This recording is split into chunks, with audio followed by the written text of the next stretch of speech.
La commune de Yamoussoukro joue sa partition dans la politique de l'école obligatoire. 41 000 kits scolaires remis aux différentes écoles de la municipalité. 222 classes bénéficient de manuels scolaires, le tout d'une valeur de 18 millions de francs CFA. La distribution de ces kits a débuté par le groupe scolaire Zaetahan. À travers ce don, le premier magistrat, Nyanagbe Kwaku Kwadiojan, veut accompagner la politique du gouvernement dans le cadre de l'école obligatoire. En plus des élèves du primaire, les tout-petits n'ont pas été oubliés. Au cours de cette cérémonie, le maire a demandé aux bénéficiaires de mériter les efforts consentis en leur faveur pour un travail assidu afin d'obtenir de bons résultats. Chers petits-enfants, ce que nous attendons de vous, c'est de travailler, de bien travailler, pour qu'à la fin de l'année, vous soyez tous et toutes admis en classe supérieure. L'avenir de la Côte d'Ivoire, c'est vous. Les responsables d'établissement ont salué cette action du premier magistrat de la commune de Yamoussoukro. L'école est obligatoire en Côte d'Ivoire. Elle est gratuite, elle est obligatoire. Monsieur le maire ne fait que confirmer la politique de l'obligation scolaire. C'est un acte de générosité, mais au-delà de la générosité, il vient de donner une bouffée d'oxygène aux parents d'élèves. Parce que cette période est très difficile. Le conseil municipal de Yamoussoukro a inscrit l'éducation au rang de ses priorités. C'est pourquoi chaque année, il ne ménage aucun effort pour soutenir les parents d'élèves. La contraception se définit comme l'ensemble des méthodes visant à éviter de façon réversible et temporaire la fécondation. Chaque 26 septembre, le monde entier accorde un regard particulier à la contraception à travers une journée marquée par des activités liées à sa promotion. En Côte d'Ivoire, c'est Bouaké, deuxième ville du pays, qui abrite la célébration officielle.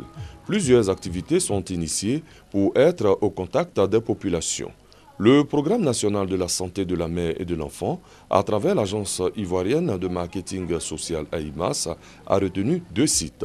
Le centre de santé du quartier Dar es Salaam et le marché de Koko pour des sensibilisations, des consultations et des distributions gratuites de contraceptifs. L'AIMAS a été invité par le gouvernement ivoirien à travers le Programme national de la santé de la mère et de l'enfant à l'effet de pouvoir réaliser des activités de mobilisation communautaire afin de réaliser la promotion de la planification familiale.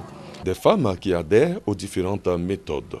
Le planning familial, ça nous permet de faire moins d'enfants pour éviter beaucoup de problèmes. C'est piqûre, moi, j'ai fait. Ça me permet d'aimer espace entre mes enfants. Là, comme ça, je peux bien m'occuper de mon mari et de ma famille. Plus de 300 femmes ont reçu gratuitement des contraceptifs. En Côte d'Ivoire, le taux de prévalence en contraceptifs chez la femme est de 21%. 3 types de contraceptifs sont utilisés dans le pays. Les hormonaux, à savoir oral, injectables et des implants. Les mécaniques avec les préservatifs. Plus de 40 millions par an sont consommés sur le territoire. Le diaphragme, les spermicides et le dispositif intra-utérin. Et enfin, la contraception chirurgicale ou irréversible. Ligature des trompes chez la femme et la vasectomie chez l'homme.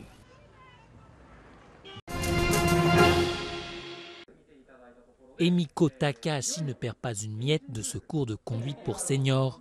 À 73 ans et plus d'un demi-siècle d'expérience au volant, cette japonaise est venue recevoir une piqûre de rappel. Si j'arrive à garder la santé, j'aimerais continuer à conduire pour des courts trajets jusqu'à mes 85 ans. Pour la vieille dame, conduire est un impératif. Elle doit régulièrement amener son mari octogénaire à l'hôpital. Emiko n'est pas un cas isolé, car en dehors des plus grandes villes, impossible pour un senior de se déplacer sans voiture. Si vous avez la chance d'habiter dans une ville bien desservie, tant mieux. Mais aussi bien dans la banlieue de Tokyo que dans les campagnes japonaises, le handicap est tel que personne ne peut vivre sans voiture. Si vous voulez faire vos courses ou aller à l'hôpital, c'est le premier problème que vous allez rencontrer. Dans l'archipel, près de 5 millions de conducteurs ont plus de 75 ans. L'ampleur du phénomène inquiète, car une proportion croissante de seniors est impliquée dans des accidents mortels. Le fossé entre la confiance que le conducteur peut avoir en lui et ses réelles capacités se fait de plus en plus grand avec l'âge. Ce qui est important, c'est donc de sensibiliser les conducteurs âgés par des activités pratiques pour qu'ils prennent conscience par eux-mêmes de leurs lacunes. Gouvernement et police ont aussi passé la vitesse supérieure. Les campagnes de sensibilisation pour inciter les personnes âgées à rendre leur permis se multiplient. Et depuis mars dernier, tout renouvellement d'un permis pour un conducteur de plus de 75 ans s'accompagne d'un test cognitif. Mais pour cet automobiliste, on est encore loin du compte.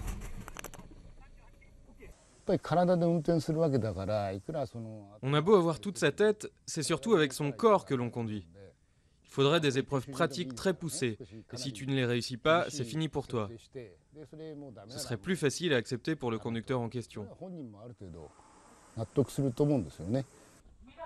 Et ils seront de plus en plus nombreux à convaincre. Selon les estimations officielles, près de 40% de la population japonaise aura plus de 65 ans en 2050. Après 4 jours de discussions marathon à Addis Abeba, les présidents du Soudan Omar el-Béchir et du Soudan du Sud Salva Kiir sont parvenus mercredi à un accord partiel prévoyant notamment une zone démilitarisée à la frontière entre les deux pays qui ont failli entrer en guerre au printemps dernier. Les détails de l'accord n'ont pas été révélés, mais les deux porte-paroles ont indiqué que celui-ci prévoit une zone tampon d'où les militaires des deux parties devront se retirer à 10 km de part et d'autre de la frontière de fait, celle-ci n'ayant pas été tracée formellement. Sur le plan économique, les deux parties sont également convenues de permettre la reprise de la production pétrolière au Soudan du Sud. En revanche, il n'a pas été possible de parvenir à un accord concernant la région disputée d'Abyei ou sur des zones frontalières revendiquées par les deux pays. La date d'un éventuel prochain cycle de négociations n'a pas été précisée. Son homologue Abdullah s'est montré optimiste à propos des questions qui devraient être réglées plus tard. Les présidents el-Béchir et Salva Kiir s'étaient retrouvés dimanche à Addis Abeba, siège de l'Union africaine, pour ce qui devrait être une seule journée de discussion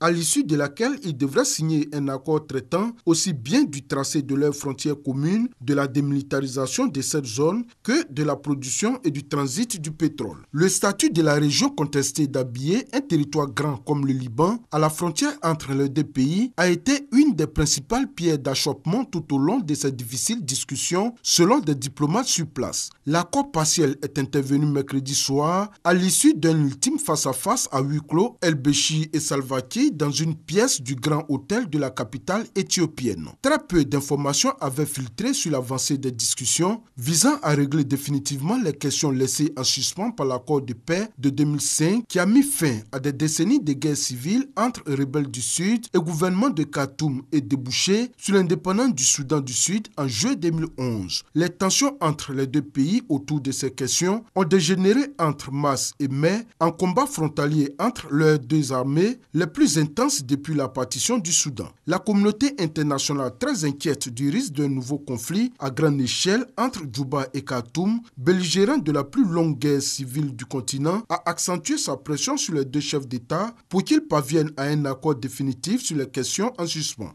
Un des points de désaccord majeur semble concerner la zone dite des 14 miles, une bande de terre frontalière s'étendant à 14 miles, soit 22,5 km au sud du cours d'eau Bahr el-Arab est revendiqué par les deux parties selon des diplomates. Le blocage autour de ce secteur semble en outre faire obstacle à la mise en place d'une zone démilitarisée de chaque côté de la frontière sur laquelle les parties étaient censées se mettre d'accord au cours de ce cycle de négociations. Cette zone tampon vise à éviter toute reprise des affrontements frontaliers, mais aussi à couper les lignes d'approvisionnement des mouvements rebelles actifs dans les régions soudanaises du Kordofan Sud et du Nil Bleu que Khartoum accuse Djouba de soutenir. Dans une lettre au Conseil de sécurité de l'ONU fin juillet, Khartoum s'était insurgé contre une carte de l'UA délimitant provisoirement la frontière pour servir de base à l'établissement de la zone démilitarisée et plaçant la zone des 14 miles côté sud soudanais. Début août, Khartoum et Djouba ont conclu un accord sur le pétrole, notamment sur les redevances de passage du bridge sud-soudanais par les oléoducs du Nord, un des sujets les plus épineux entre les deux voisins.